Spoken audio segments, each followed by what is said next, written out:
بسم اللہ الرحمن الرحیم۔ امام مہدی علیہ السلام کی غیبت کے اسباب اور حکمتیں کیا ہیں؟ اس کے جواب میں کتاب موسوعۃ الاسئلۃ العقائدیہ کی چوتھی جلد صفحہ 453 پہ علماء لکھتے ہیں کہ بے شک امام منتظر کی غیبت آپ کے لیے ایک ایسی ضرورت تھی جس کے بغیر امام کے لیے کوئی چارہ نہ تھا۔ ہم آپ کے لیے کچھ اسباب ذکر کرتے ہیں جنہوں نے آپ کی غیبت کو لازمی بنا دیا۔ پہلا سبب یہ کہ عباسی حکمرانوں سے آپ کی جان کو خطرہ۔ عباسی حکمرانوں نے اپنے دور حکومت اور اقتدار سنبھالنے کے بعد علویوں پر ظلم و ستم کی انتہا کر دی۔ انہوں نے ان پر سخت ترین مصائب ڈھائے، انہیں بے رحمی کے ساتھ ہر جگہ قتل کیا، اور رسول خدا صلی اللہ علیہ وآلہ وسلم کی اہل بیت اور اولاد کے بارے میں کسی بھی حرمت اور احترام کا لحاظ نہ رکھا۔ انہوں نے امام علی نقی علیہ السلام اور آپ کے فرزند امام حسن عسکری علیہ السلام کو سامرہ میں نظر بند کر دیا اور ان دونوں کے گرد مردوں اور عورتوں پر مشتمل ایک مضبوط خفیہ نگرانی کا نظام قائم کر دیا۔ اس کا مقصد صرف یہ تھا کہ امام منتظر علیہ السلام کی ولادت کا پتہ چل جائے تاکہ آپ کو گرفتار کر کے جسمانی طور پر شہید کر دیا جائے۔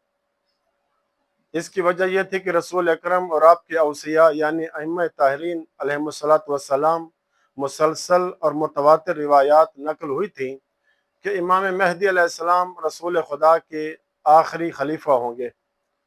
وہی زمین پر عدل قائم کریں گے، حق کو عام کریں گے، لوگوں کے درمیان امن اور خوشحالی پھیلائیں گے، ہر قسم کے ظلم و ستم کا خاتمہ کریں گے اور ظالم حکمرانوں کی حکومت مٹا دیں گے۔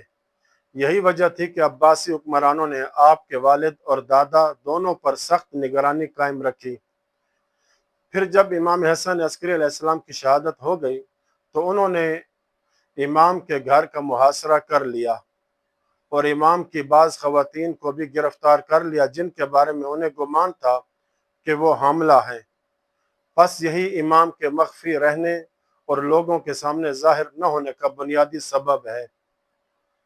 چنانچہ زرارہ کہتے ہیں کتاب علل و شرائع کی پہلی جلد صفحہ 241 پہ کہ میں نے امام محمد باقر علیہ السلام کو یہ فرماتے ہوئے سنا، ان للقائم غیبتاً قبل ظہورہ، بے شک قائم علیہ السلام کے ظہور سے پہلے ایک غیبت ہوگی۔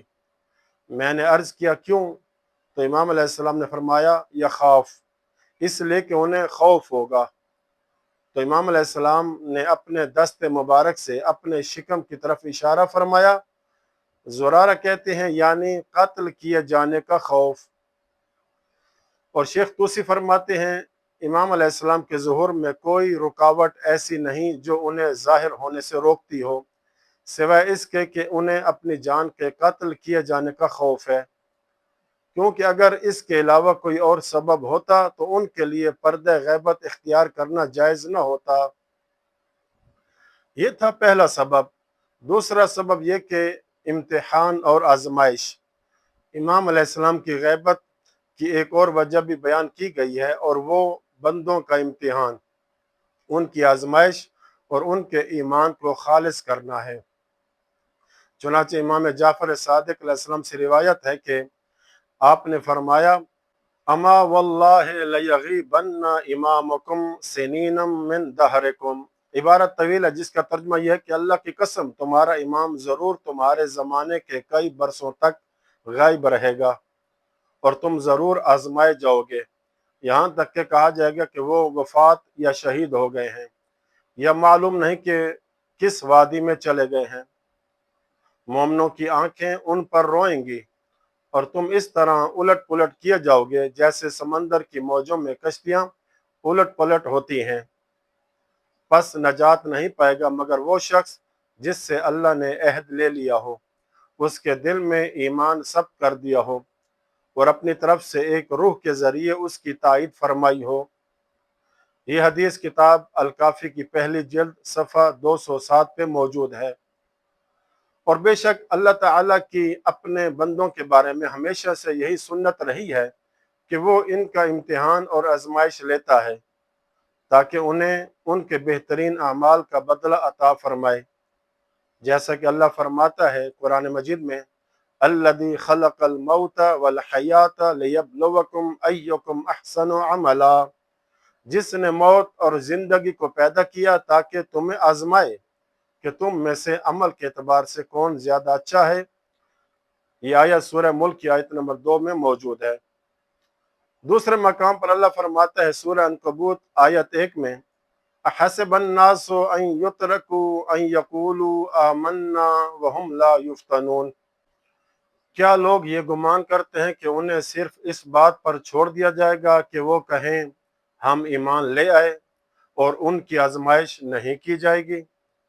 پس امام علیہ السلام کی غیبت بھی اللہ تعالیٰ کی آزمائش کے مواقع میں سے ایک ہے، لہٰذا اس پر ایمان صرف وہی شخص لاتا ہے جس کا ایمان خالص ہو چکا ہو، جس کا نفس پاکیزہ ہو، اور جو رسول اللہ صلی اللہ علیہ وآلہ وسلم اور ہدایت یافتہ ائمہ معصومین علیہ السلام کی ان باتوں کی سچے دل سے تصدیق کرتا ہو کہ امام لوگوں کی نظروں سے اوجھل رہیں گے، ایک غیر معین مدت تک غیبت میں رہیں گے، اور ان کا ظہور صرف اللہ کے اختیار میں ہے، مخلوق میں سے کسی کو بھی اس بارے میں کوئی اختیار یا رائے حاصل نہیں ہے۔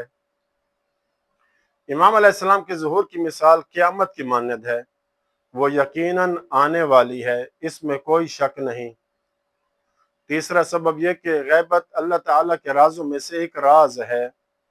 امام مہدی علیہ السلام کی غیبت کی یہ وجہ بھی بیان کی گئی ہے کہ یہ اللہ کے رازوں میں سے ایک راز ہے جس سے اس نے اپنی مخلوق میں سے کسی کو بھی مکمل طور پر آگاہ نہیں کیا۔ چنانچہ رسول اللہ صلی اللہ علیہ وآلہ وسلم سے روایت ہے کہ آپ نے فرمایا، انما مثلہ کمثل الساعۃ ثقلت فی السماوات والارض لا تأتیکم الا بغتۃ، بے شک ان کی مثال قیامت کی مانند ہے جس کا علم آسمانوں اور زمین والوں پر گراں ہے، وہ تمہارے پاس اچانک ہی آئے گی۔ یہ حدیث اہل سنت کی کتاب یا نابی المودت کی تیسری جلد صفحہ 512 پہ موجود ہے۔ چوتھا سبب یہ کہ کسی ظالم کی بیعت آپ کی گردن میں نہ ہونا۔ امام علیہ السلام کے پردہ غیبت میں رہنے کی جو وجوہات بیان کی گئی ہیں ان میں سے ایک یہ بھی ہے کہ آپ کی گردن میں کسی ظالم کی بیعت نہ ہو۔ چنانچہ علی ابن حسن بن علی بن فضال اپنے والد سے روایت کرتے ہیں کہ امام رضا علیہ السلام نے فرمایا، کأنی بشیعت عند فقدہم الثالثہ من ولدی کالنعم یطلبون المرعى فلا یجدونہ، گویا میں اپنے بعد اپنی اولاد میں سے تیسرے امام کے گم ہو جانے کے وقت شیعوں کو دیکھ رہا ہوں کہ وہ چراگاہ تلاش کرنے والے مویشیوں کی طرح اپنے امام کو ڈھونڈتے پھریں گے لیکن انہیں وہ نہیں ملے گا۔ میں نے عرض کی، اے فرزند رسول ایسا کیوں ہوگا؟ آپ نے فرمایا، لأن امامہم یغیب عنہم، اس لیے کہ ان کا امام ان سے غائب ہوگا۔ میں نے عرض کیا کیوں؟ فرمایا، لئلا یکون فی عنقہ لأحد بیعۃ اذا قام بالسیف، تاکہ جب وہ تلوار کے ساتھ قیام کریں تو ان کی گردن میں کسی ایک شخص کی بیعت نہ ہو۔ یہ حدیث علل و شرائع کی پہلی جلد صفحہ 239 پہ موجود ہے۔ اس بات کو میں عوامی طریقے سے یوں بیان کرنا چاہتا ہوں کہ ہمارے 11 ائمہ معصومین علیہ السلام کے اوپر لوگوں نے حکومتیں کی ہیں، ایسی حکومت جو غاصبانہ تھی، اور ائمہ معصومین نے انہی حکومتوں میں زندگیاں گزاری ہیں، انہی کے اوپر غاصب لوگ حکمران بن بیٹھے۔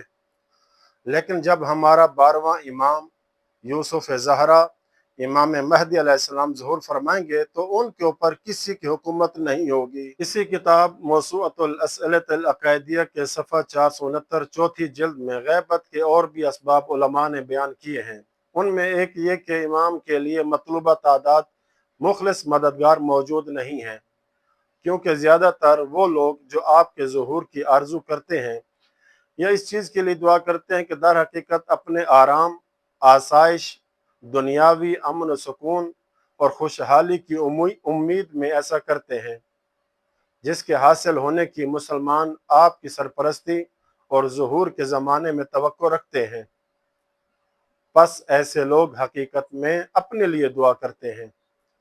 دوسرا سبب یہ کہ لوگوں کے نفوس ابھی اس بات کے لیے آمادہ نہیں ہے کہ حقیقت واقعہ کے مطابق حکومت کو قبول کریں، جسے امام مہدی علیہ السلام نافذ کریں گے اور جس کے مطابق فیصلہ کریں گے۔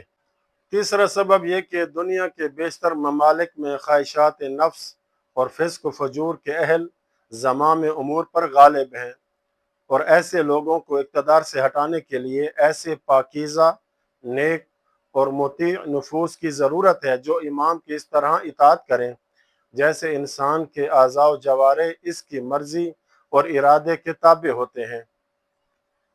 چوتھی حکمت یہ کہ الہی حکمت کا تقاضا یہی تھا کہ امام غیبت اختیار کریں، اور یہی وہ بنیادی حقیقت ہے جس پر امام مہدی علیہ السلام کی غیبت کا مدار ہے۔ باقی رہی وہ دوسری باتیں جو بیان کی گئی ہیں تو وہ بعض روایات میں مذکور اسباب یا حکمتیں ہیں۔ یہ وقتی اور جزوی جوابات ہیں، مطلق اور حتمی نہیں، کیونکہ امام علیہ السلام اپنے زمانے کے موجودہ حالات اور ان موضوعات کو پیش نظر رکھتے ہیں جو خارجی دنیا کی صورتحال پر اثر انداز ہوتے ہیں۔ لہٰذا امام علیہ السلام کی غیبت کا راز بھی اسی طرح اللہ کے رازوں میں سے ایک راز ہے، جیسے یہ راز کہ ائمہ معصومین علیہ السلام کی تعداد 12 ہی کیوں ہے، نہ اس سے زیادہ اور نہ کم۔ پس ایک مومن مسلمان پر لازم ہے کہ وہ اللہ سبحانہ وتعالی کے احکام اور اس کی حکمت کے تقاضوں کے سامنے سر تسلیم خم کرے۔ یہ وہ چند اسباب ہیں جن کی اللہ تعالیٰ نے اپنے عظیم مصلح ولی یعنی امام مہدی علیہ السلام کے ظہور کو بعض دیگر حکمتوں اور اسباب کی وجہ سے بھی پوشیدہ رکھا ہے، جنہیں ہم نہیں جانتے، بلکہ ان کا علم ہمیں آپ کے ظہور کے بعد ہی حاصل ہوگا۔ اب کوئی یہ سوال بھی کر سکتا ہے کہ امام مہدی علیہ السلام کے پردہ غیبت میں مسلسل موجود رہنے کی وجہ کیا ہے اور اس کا فائدہ کیا ہے؟ وہ ظاہر کیوں نہیں ہوتے تاکہ لوگوں کی پیدا کی ہوئی خرابیوں کی اصلاح کریں؟ ان کے جوابات اگلی آنے والی ویڈیو میں دیں گے انشاءاللہ تعالی۔ وصلی اللہ علی محمد وعلی بیتہ الطاہرین۔